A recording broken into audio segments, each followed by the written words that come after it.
In this video, I'm going to show you how to replay on MotiveWave. Now to do this, first you want to go to either the View tab top left and click on the replay mode, or you could also click on this button up top right, which is the button to actually enable replay mode.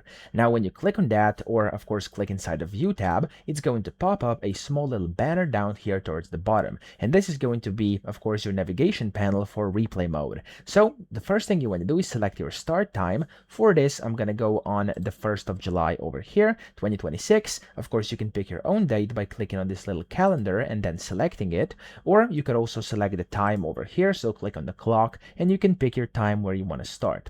Now to activate replay mode, you want to click on this on button over here, which is going to activate replay mode. And there we go, your chart is going to hop there, and you can then just use these buttons to navigate around. So this button over here is going to step the next stick over here. As you can see, it's now going through. You can also go and click on this button, which is going to step to your next bar. So as you can see, I'm going through bars, and then you can use this button to basically restart replay mode. So it's going to go back to the beginning, or you can use this one over here to basically step all ticks just like this and to go through. Okay.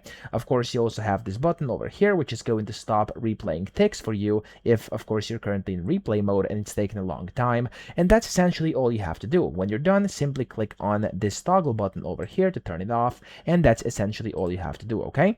Now it's important to note that over here on the right, it's going to show you what symbol you're doing this for, and of course what data, and of course you have the settings over here as well, which is going to allow you to basically play around with these replay settings in case you want to change any delays or stuff like that. Okay, so that's how to do this. I hope this video helped you out. If it did, please subscribe to the channel and help me out as well.